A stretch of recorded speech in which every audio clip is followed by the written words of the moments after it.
Bonjour à toutes, j'espère que vous allez bien et je suis ravie de vous retrouver encore une fois aujourd'hui. Donc aujourd'hui je vous reçois dans mon bureau. La semaine dernière j'étais dans mon salon et j'ai une petite question pour vous. Est-ce que vous préférez me rejoindre dans mon bureau ou dans mon salon? C'est une question assez légère, mais en fait j'arrive pas à décider. Donc si vous avez une opinion là-dessus, dites-le moi et puis je m'installerai là où vous préférez, la plus grande nombre. Voilà. En tout cas, je suis ravie de passer ces quelques minutes ensemble avec vous. Sachez que je prie pour vous et je pense à vous dans les autres jours, pendant les autres jours de la semaine. Aujourd'hui, j'aimerais parler avec vous de la gestion du temps. Avec cette saison un petit peu mouvementée, il faut se réinventer. Tout le monde le dit, on l'entend partout. Créer une routine, c'est extrêmement important. Ça, c'est vrai. Donc, je me suis dit, avec Joël et Sarah, et puis toutes les femmes qui s'occupent avec moi de préparer les thèmes de ces rencontres, que ça serait peut-être une bonne idée de traiter ce thème. Évidemment, vous en doutez, je vais me baser sur le verset 1 du chapitre 3 d'Ecclésiaste, donc Ecclésiaste 3.1. J'ai choisi encore une fois la version Parole de vie, je trouve qu'elle est bousculante un tout petit peu, donc allez le lire dans votre version préférée, bien sûr, ce verset, je suis sûre que vous le connaissez par cœur, mais je vais vous le lire dans la version Parole de vie. Dans ce monde, il y a un temps pour tout et un moment pour chaque chose. J'aime bien cette notion de un temps pour tout et un moment pour chaque chose. Je pense que c'est le moment de se créer de nouvelles habitudes, de se réinventer et d'utiliser cette saison différente pour faire le point en fait. Je pense qu'il y a deux styles de journée de nos jours. Il y a celles d'entre vous qui se retrouvent seuls à la maison ou seuls avec des enfants ou seuls avec d'autres personnes et puis sans l'opportunité de pouvoir travailler, donc un petit peu à retrouver à occuper ces journées d'une façon différente, avec plus de temps libre que d'habitude. Puis il y a celles qui, au contraire, se retrouvent à la maison, par exemple, à devoir travailler depuis chez elles et à gérer le reste de la maisonnée, donc ce qui rend les choses extrêmement compliquées. Puis on a celles aussi qui doivent travailler à l'extérieur et continuer à gérer leur maison. Donc j'imagine que celles qui travaillent à l'extérieur sont sous des pressions de fou. Donc on prie pour vous. Là encore une fois, chacune va avoir son contexte différent et je pense que ce qu'on va partager aujourd'hui, vous allez pouvoir l'adapter à votre situation. Et je suis très consciente qu'on n'a pas toutes les mêmes circonstances. Moi je me disais on va moins voyager, donc j'aurai un peu plus de temps. Pas du tout en fait. On est beaucoup plus occupé encore que d'habitude, ce n'est pas une mauvaise chose, ça veut dire qu'on peut aider plus de gens. Mais voilà, chacune en a un contexte et des circonstances qui sont différentes, donc encore une fois, je pense que vous allez pouvoir l'adapter à votre situation. Mais je pense aussi, et c'est ce que je vais vous encourager, c'est que c'est le bon moment pour faire le point pour la suite en fait, parce que le confinement ne va pas durer toute la vie. Et puis il y aura une suite. Et donc ça peut être l'occasion de prendre des décisions qui vont nous aider plus tard.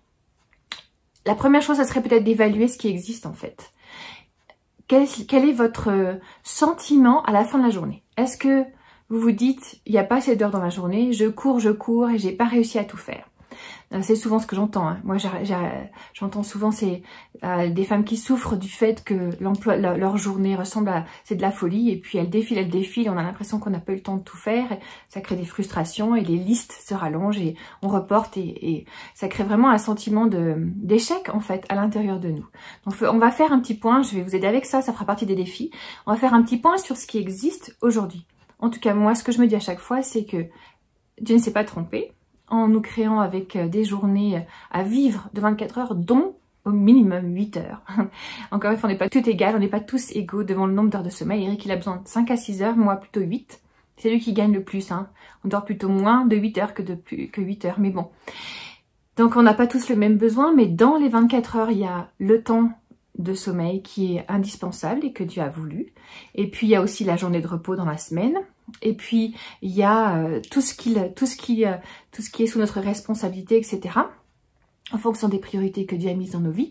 Et il ne s'est pas trompé. Donc, les 24 heures et les 7 jours doivent suffire à vivre pleinement notre journée, notre emploi du temps avec ce que Dieu nous a confié. Donc, si on a le sentiment en permanence qu'on n'y arrive pas, c'est qu'il y a quelque chose qu'on peut améliorer ou qu'on peut réajuster dans la façon avec laquelle on vit. Parce que sinon... ça voudrait dire que Dieu s'est trompé.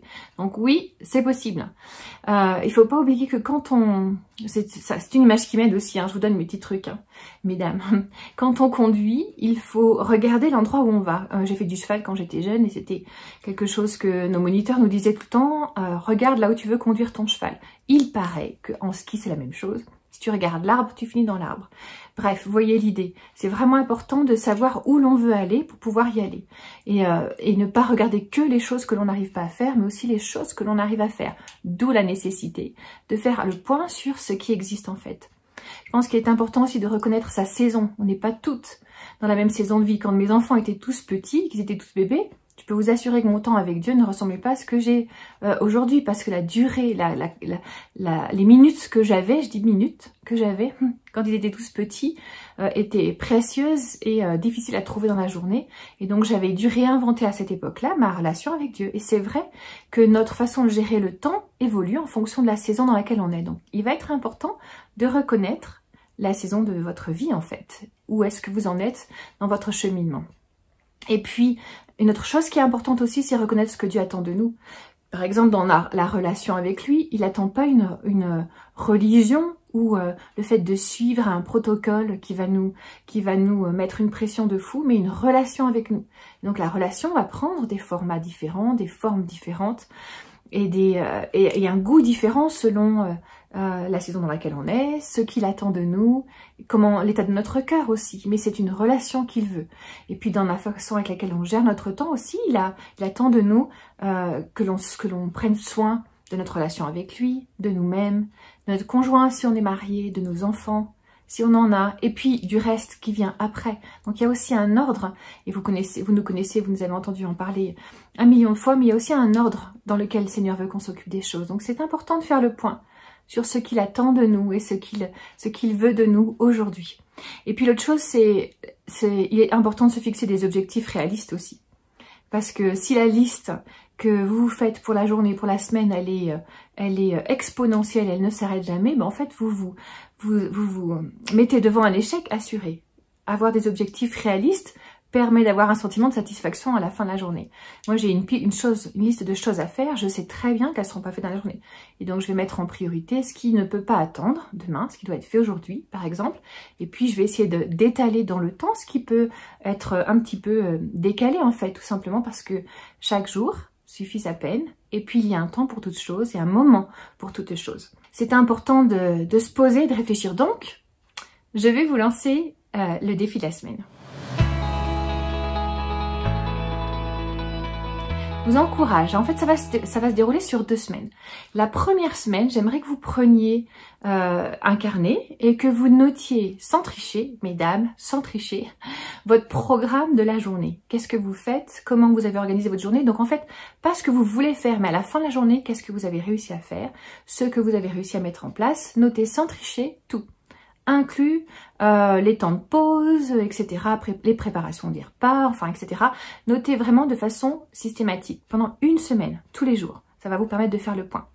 Et puis, pendant la même semaine, faites un autre journal où vous allez noter vos émotions. Notez vos émotions de façon très sérieuse, sans tricher. Alors, vous pouvez utiliser des émoticônes ou alors écrire comme vous le voulez, mais comment vous vous êtes senti pendant cette journée. Et puis ensuite, ça vaudra le coup de faire le point pour pouvoir regarder, ok, où est-ce que j'ai perdu du temps? Qu'est-ce que je peux améliorer, changer? Comment est-ce que je vais pouvoir passer plus de temps avec Dieu ou à prendre soin de moi? Où est-ce qu'il y a en fait des lacunes? Et où est-ce que je suis sortie de ce que Dieu m'avait demandé? Donc 1 semaine d'évaluation sur votre gestion du temps et sur vos émotions, puis ensuite, la semaine suivante, vous allez pouvoir mettre sur le papier un petit peu comment vous voulez réarranger votre vie avec des ambitions qui vont être à la hauteur de ce que vous pouvez vivre, mais qui vont vous permettre de commencer à changer la façon avec laquelle vous subissez vos journées pour qu'en fait vous les viviez pleinement. Et puis le dernier point que je veux vous encourager à faire, ça c'est pour tous les matins et je vous le souhaite pour tous les jours de votre vie, avant de quitter le lit, pensez à Dieu. Remerciez-lui d'être en vie. Vous avez ouvert les yeux ce matin, même si la journée est difficile, même si les circonstances sont douloureuses, il vous a donné encore une fois le souffle de vie et son amour n'a pas changé. Donc commencez la journée, quelques secondes, quelques minutes avant de quitter le lit, à penser à lui. Moi, c'est ce que je fais, je vous assure que ça nous aide à donner un bon ton à la journée. Seigneur, merci pour cette journée. Qu'est-ce que soit ce qui m'attend, je vais le vivre avec toi. Et puis, je t'aime mon Jésus et je suis heureuse que tu me donnes la vie, encore une fois. Donc, prenez le temps de prendre votre temps en main avec Dieu. Et je voudrais prier pour vous pour terminer. Seigneur, merci pour le cadeau qu'est la vie, pour le cadeau qu'est le temps que tu nous donnes, ces journées que tu nous donnes à vivre sur cette terre. Merci. Je prie pour chacune de mes sœurs pour que nous puissions reprendre en main la gestion de nos journées, la gestion de notre vie et qu'elle soit soumise à ce que toi tu nous demandes et qu'elle te fasse plaisir, Seigneur, et que nous puissions avoir un sentiment de vivre pleinement avec toi. Bénis chacune de mes amies qui sont devant leur écran et je prie pour qu'elles sentent ta présence aujourd'hui, cette semaine, et qu'elles sentent tes idées venir les inspirer et la faveur que tu leur donnes se poser sur leur vie. Merci Jésus. Amen. Je vous embrasse bien fort et je vous dis à très bientôt. Bonne semaine.